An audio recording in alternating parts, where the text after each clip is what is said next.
So today we are going to be working on our final collage. It is holiday card themed, so please make sure that you guys have the materials listed here so that you guys can be successful. Our artist that we are going to talk about is Deborah Shapiro, just as we have been, and she had a major surgery with her jaw in about 2013, and she realized as she was recovering, as she was looking through some magazines, that she can actually use the images to actually create art. So as you can see some of her examples here, she uses the artwork and images that she sees inside of magazines to cut them out and then create her artwork with. So once you guys have decided what you are going to do, you are going to sketch your idea onto your material that you are going to glue everything to. Once you guys have that drawn out, you guys are going to start collaging. To start your collage, you guys are going to want to start collecting colors for each of the different areas within your drawing. So here I start pulling all of the colors that I need for my sky. I only needed that small little section that I circled. Then I start collecting the colors that I need for my trees and for my snow. Then I start to begin to add in my material. You guys can either tear this material, or later on you will also see me cut it to get a very sharp edge. Please start from your background first, which is the furthest away from you in the picture, then to your middle ground, the items that are in the middle of your picture. So here on mine, I have a middle ground of the lower trees, the shorter trees, and then I also have a layer of snow. Those are considered my middle ground.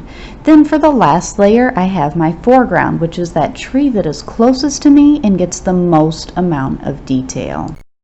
Now with my background complete, I am working into my middle ground of the trees and snow. I am working exclusively with contrast, which is the difference between, in this case, the different values. I am also creating contrast later on when I add in some texture. I add in some of the pine needles on top to show some highlights on my trees, but I'm mainly focused on the contrast of color. So I have a very bright sky, and I'm going to be adding in some darker trees. You can see me using my scissors here to create a very sharp edge because I wanted it to feel like a very pointed tree. So again, you guys can use either a tear method or a cut method, whichever you think will fit better for your image. You will also notice that I sometimes lift up my paper and then I put it back down and I go over it with a pen, pencil, or a Sharpie.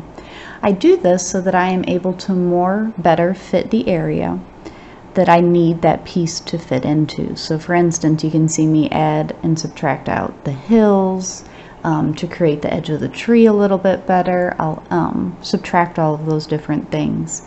So I personally draw it first and then I cut it with my scissors, or you guys can use your tear method to remove that material. Now I'm working to complete my foreground, which is the object that is closest to me, which is the largest tree. I've already completed my hills, and now because this tree is the closest thing to me, this is where you're going to add in the most contrast in your detail. So with mine, I added in a lot of detail with the pine needles. You'll see me here, I'm adding in a lot of highlights on the left-hand side of my tree. And then on the right-hand side later on, you will also see me adding in darker pine needles to help produce contrast and value on my tree. So you also see that I have a little bit of cardboard that's left behind. Please make sure that your surface is completely covered unless you want to have a brown or a white pop through, depending upon if you use paper or cardboard. Now with your project nearing completion, we are going to think about polishing up our design. So with this design, I took a pair of scissors along the edge of my cardboard and then I cut off all of the excess material. If this doesn't work for you, or you guys would like to try a different method, if you have an X-Acto knife in your home, you can flip your project upside down and then look at all of the material that is over your edge, whether or not it's on your cardboard or your sheet of paper. Then you will, with your parents' guidance, please make sure that you guys have something underneath it before you guys start cutting, and then you can start removing that excess material just as I'm doing with my scissors. My final bit of detail, I added in a little bit of snow because it is my holiday card. And here you guys can see my final design. So how did this project go? What were your favorite parts, and what were the parts that you had the most difficulty with, and how did you overcome them? Great job!